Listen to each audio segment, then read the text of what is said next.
I have a massive 12-inch dingling, but I also have a massive fear of roller coasters because every time I ride one of them, I swear I can hear the metal about to crack, and I can already imagine the entire ride collapsing, especially when it looks like this. But for the longest time ever, my friends would always tell me I'm overreacting or just being a scaredy cat until one day all of them died in a freak roller coaster accident.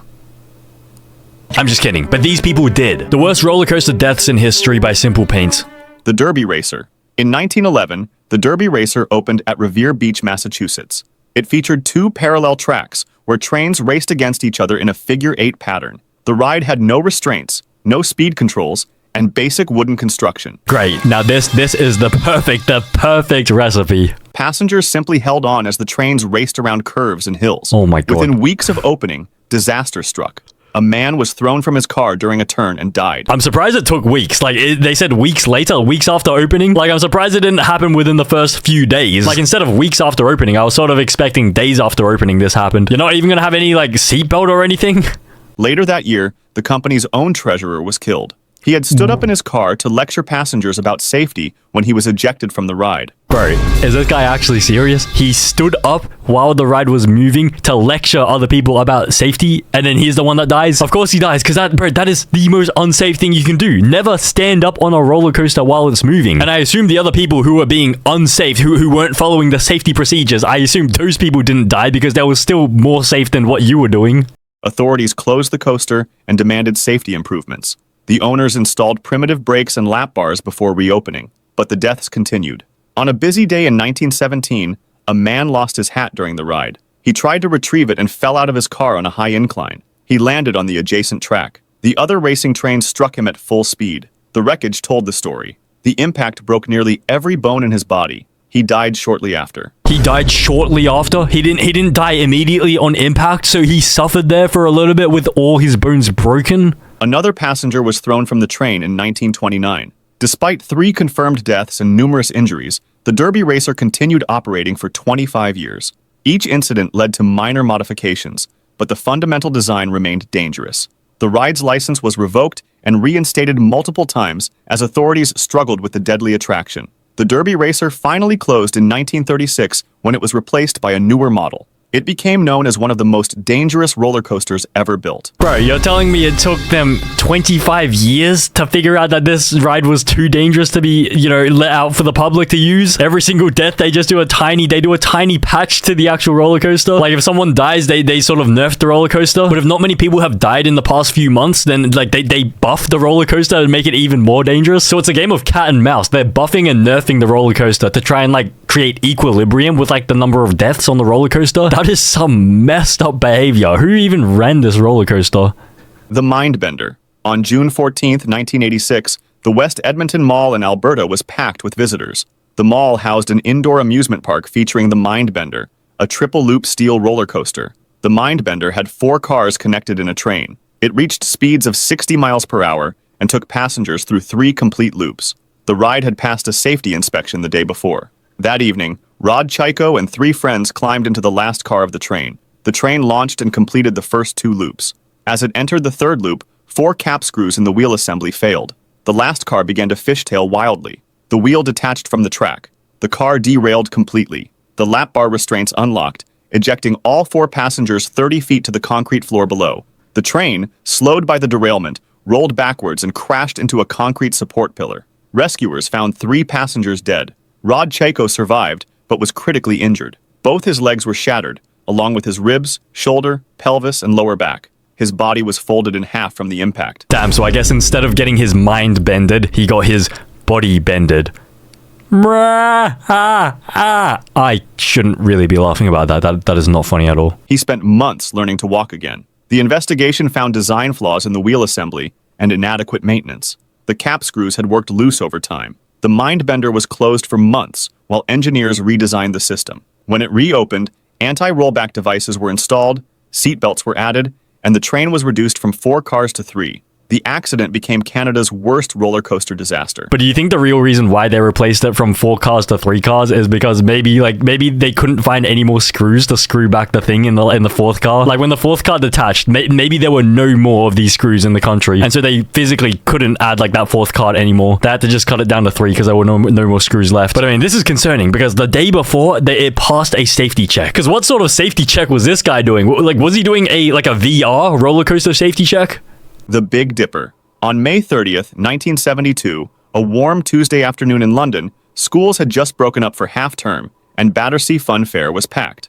The Big Dipper was a wooden roller coaster that had been operating since 1951. Bro, we have something extremely similar in Melbourne. So basically, the one we have in Melbourne is officially the oldest roller coaster in the world, and it was made in 1912. I went on this in 2021. So basically, the way it operates is it just uses gravity and everything. So there's no actual like real animatronics behind it. It just brings you up, and then it lets gravity sort of take you down the wooden roller coaster. And I remember it felt so dodgy. Like you could 100% tell that it was over 100 years old. Like this is 113 years old. And when me and my friends went on it, it felt so bad. I felt really unsafe. 3 cars connected by a steel cable. The cable pulled the cars up a steep incline, then gravity did the rest. Yeah, that's the Around same as the one in Melbourne. 31 passengers climbed aboard, mostly children and teenagers. At the front rode a brakeman whose job was to control the brakes. The train began its climb. Then the haulage rope snapped. The train hesitated at the top, then started rolling backwards. The brakeman lunged for the brake lever, but nothing happened. The brake system did not respond. The safety devices that should have stopped a rollback were missing or broken. As the train picked up speed, it hit the curve at the bottom at full speed. The wooden track couldn't handle the force. The first car jumped the rails, smashed through the barrier, and plunged 15 feet. The other 2 cars followed. Passengers were thrown from their seats. When the chaos ended, 5 children were dead, and 13 others were seriously injured. Later, a 15-year-old girl who had survived the crash was standing on a wooden walkway when the platform collapsed beneath her feet. She fell to her death. Bro, imagine being so close to surviving. Like you were literally this close to surviving. And then the thing that gets you is not the roller coaster itself, but the wooden platform you're standing on. I guess that's why we don't make roller coasters out of wood anymore. But this one, bro, I don't understand how this one is still operating. When I rode it, it was so dodgy. So this one could have happened. This could have actually happened to me when I was riding this one. The subsequent investigation revealed 66 safety violations. The rope was in poor condition. Most safety devices were missing or broken. Investigators also found that employees had been drinking and using drugs while working. The ride's manager and engineer were later acquitted of manslaughter charges. The Big Dipper was torn down, and Battersea Fun Fair closed by 1974. Britain brought fairgrounds under safety laws following the incident. Well, at least the manager got charged with manslaughter because, bro, 66 safety violations, like, maybe I would understand if it was like, 1 or 2, but like, yeah, 1 or 2 is still pretty bad, but 66 safety violations, bro, no wonder why 5 children died that day. I'm surprised, like, 66 children didn't die that day. They're even drinking on the job and doing the DRUGS. I'm surprised this didn't happen earlier. The Matterhorn bobsleds. On January 3rd, 1984, 48-year-old Dolly Young visited Disneyland with 5 friends. The Matterhorn bobsleds featured small sleds that traveled through an artificial mountain at 43 miles per hour. Young sat alone in her sled while her friends took the parallel track. The sleds began their descent through the mountain's tunnels. Partway through the ride, Young fell from her bobsled onto the tracks. An oncoming sled approached on the parallel track. The family inside thought the figure on the tracks was a dummy. The bobsled struck Young at full speed. She was decapitated instantly. The father in the oncoming sled realized what had happened. He screamed at his daughters to close their eyes as their sled passed over Young's body. The ride operators shut down the attraction when Young's empty sled arrived at the station. Young was pronounced dead at the scene. Her safety restraint was found fastened on a neighboring seat. The Matterhorn reopened the next day. Great, so we're just gonna pretend like nothing happened. We're just gonna go straight back to business. This was at Disneyland, bro. Imagine how many kids, and there were kids. One of the kids ran over the person. How can you think it's a dummy, though? Like, why would they put a dead person on the tracks as a dummy in Disneyland? Disneyland is meant for kids. Like, why would they put a dead person, like a fake dead person on the track? At least the dad realized that, bro. How did the mum not even realize that it was a real person? You know what happened? The mum probably saw the person over the body and just went even faster. She probably could have, like, actually stopped. I think she probably could have like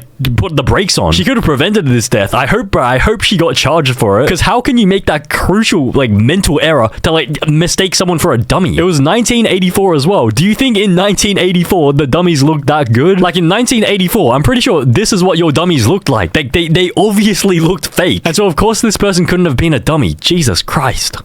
The Batman. On June 28, 2008, 17-year-old Asia LaShawn Ferguson visited Six Flags Over Georgia with his family and church group. The Batman was an inverted roller coaster where passengers' legs dangled freely below the track.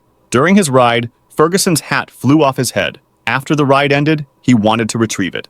The hat had landed in a restricted area beneath the roller coaster tracks. Warning signs marked the zone as off-limits. Ferguson climbed over 2 6-foot fences to reach the area where his hat had fallen. As he searched below, another train approached on the track above him. The train was traveling at 50 miles per hour. A passenger's dangling foot struck Ferguson in the head. The impact was instant. Ferguson was decapitated. Witnesses saw the collision. The train continued to the station, while Ferguson's body lay below. Six Flags temporarily closed the Batman ride.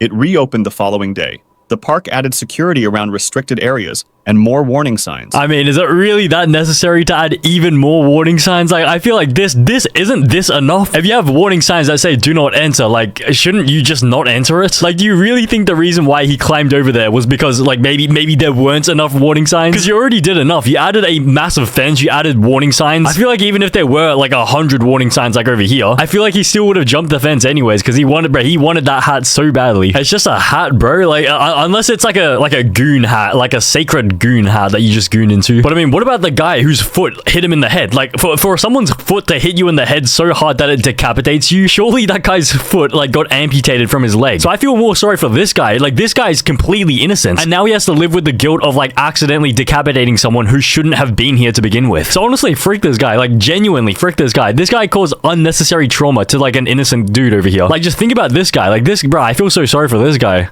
The Shockwave. On August 23, 1999, 20-year-old Timothy Fan visited King's Dominion with a friend.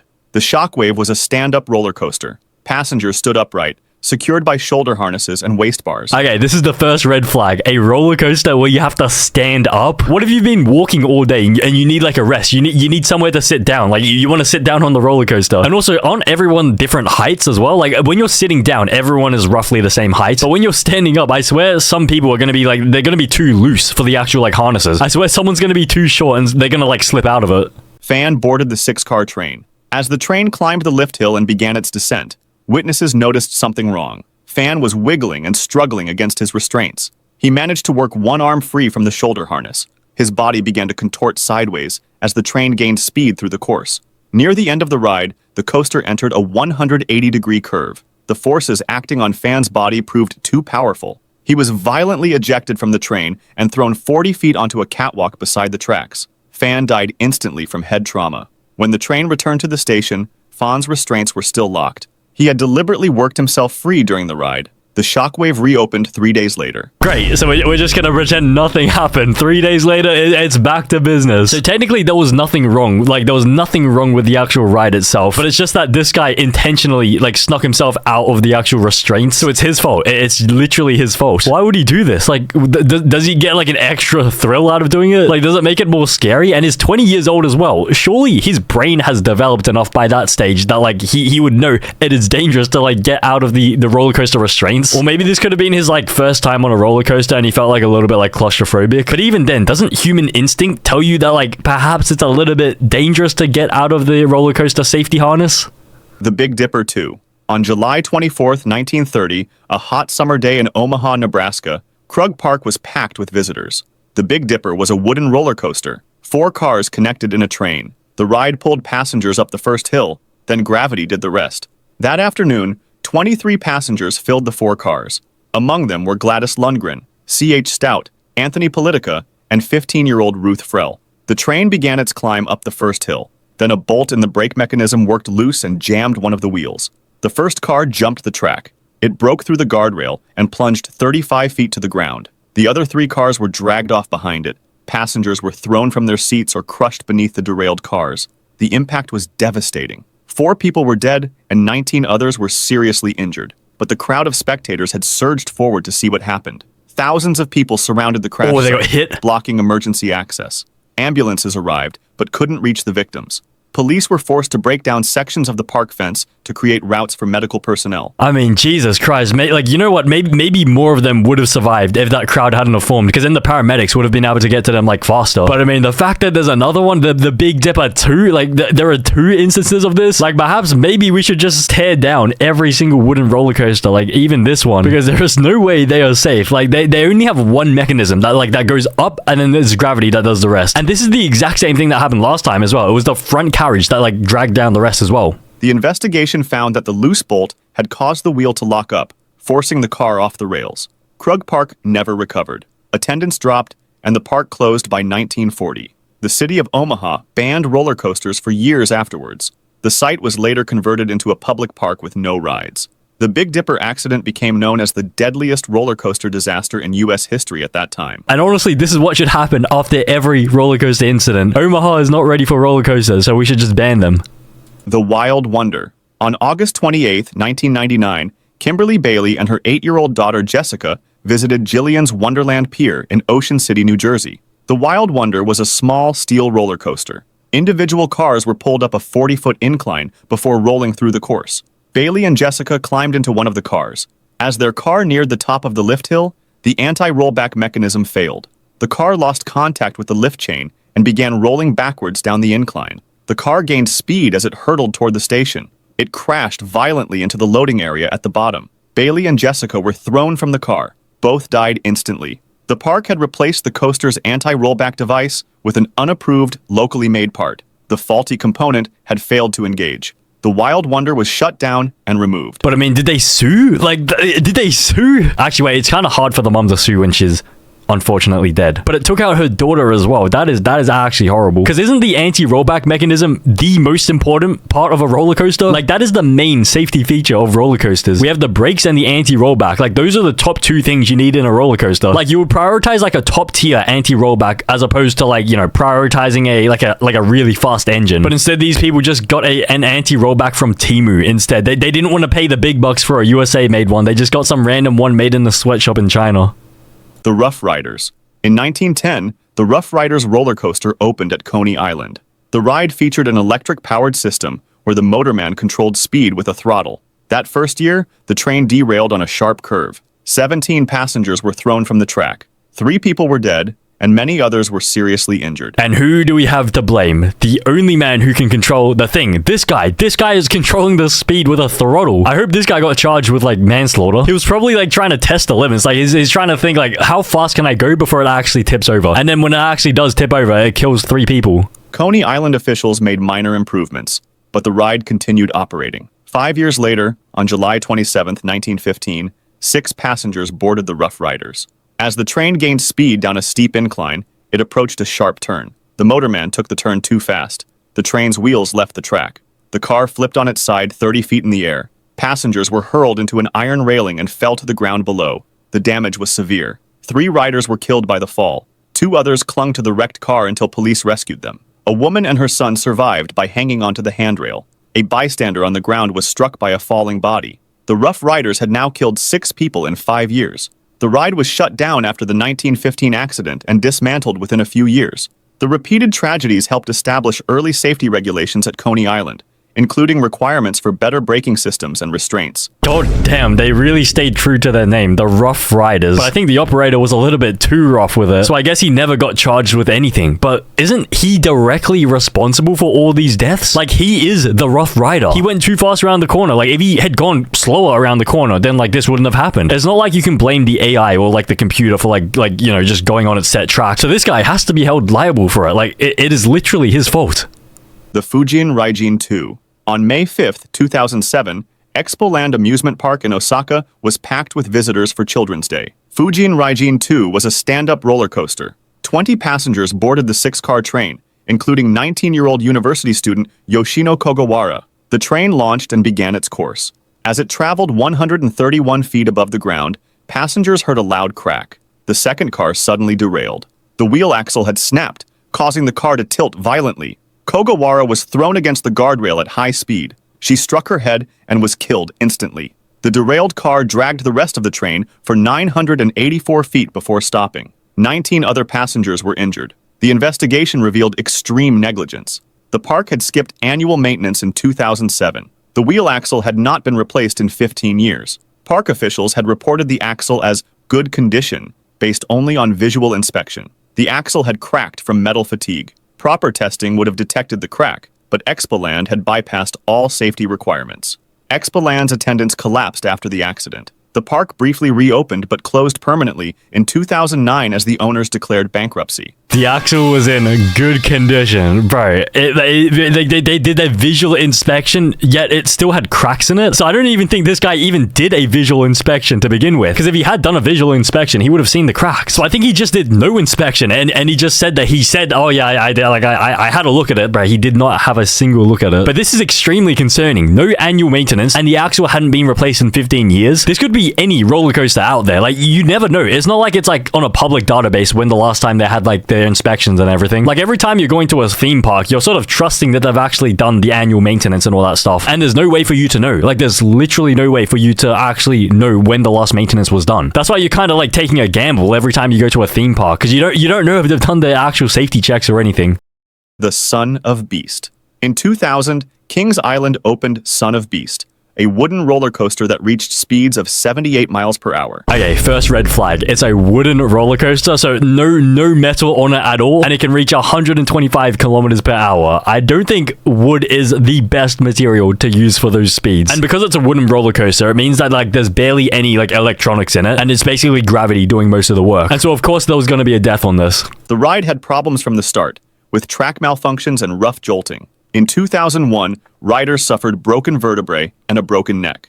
Another passenger was hospitalized with back injuries in 2003. On July 9, 2006, 27 passengers were aboard when one train cracked a support beam while passing through the Rose Bowl section. The damaged beam caused the track to sag. When the next train hit the weakened section, the track dipped suddenly. The jolt was brutal. 27 people were rushed to hospitals with chest and neck injuries. One passenger said it felt like hitting a brick wall. The investigation found cracked and splintered wooden support beams throughout the structure. Son of Beast reopened after modifications, but another accident occurred in 2009. A passenger suffered a broken blood vessel in her head. The ride never operated again. It was demolished in 2012. Son of Beast had become one of the most notorious failures in roller coaster history. Wait, so no one died? Wait, no, surprisingly, nobody died on this? That is insane. Wait, so the worst thing that happened was someone had a broken blood vessel, and it was that caused it to shut down? So at least these people learned a lesson. At least they shut the thing down before, like, an actual death occurred. But I mean, of course the wooden thing broke. Like wood, like, why would you make a roller coaster out of wood? Like, if you're making, like, a dangerous ride, I would have thought you make it out of the strongest material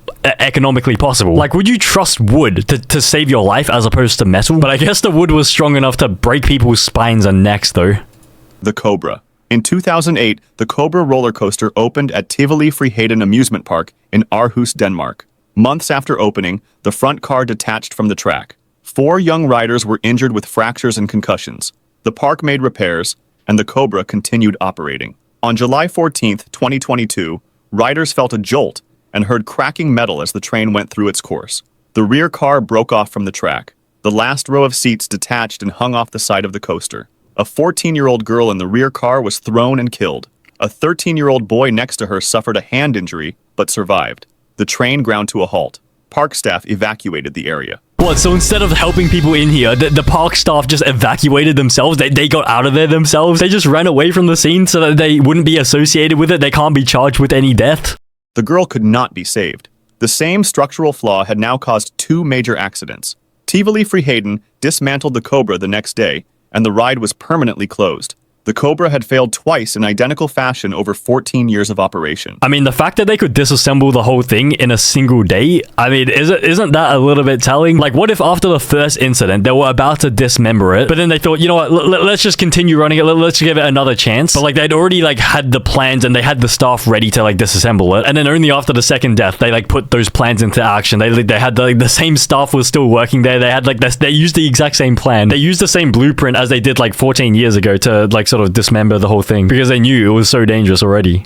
The Quimera. On September 28, 2019, visitors gathered at La Feria Chapultepec Mágico in Mexico City. Quimera was a triple-loop steel roller coaster. The aging Schwarzkopf model had a history of maintenance issues. That day, witnesses saw the last car of a train shake violently and derail on a turn near the end of the ride. The rear car flipped upside down and detached completely. 2 riders were thrown out from 33 feet. 2 young men, ages 18 and 21, died from head injuries. 2 women were also injured when the car slammed into the structure. The investigation found that a component in the car's axle assembly had broken, causing it to detach. Mexico City authorities immediately closed La Feria Chapultepec. Investigators found multiple safety violations and revoked the park's permit. Within months, the historic amusement park was permanently shut down and dismantled. Bro, how are you gonna keep a roller coaster running if it has a history of maintenance issues? Like, I don't know whether it's just me, but like me personally, if I was running a roller coaster like as a business or something, if there was one roller coaster that just kept having a lot of danger, maintenance, all that stuff issues, surely you would just shut it down before like someone dies and you get a lawsuit that will shut down the entire like park, because that's what happened. Like, they had to shut down the entire park. Like, are you really willing to risk your entire park like just for this stupid roller coaster? Like, just shut it down, build a new one, or just get rid of it. You don't have to have this like roller coaster at the park. A theme park without a roller coaster is much better than like no theme park at all.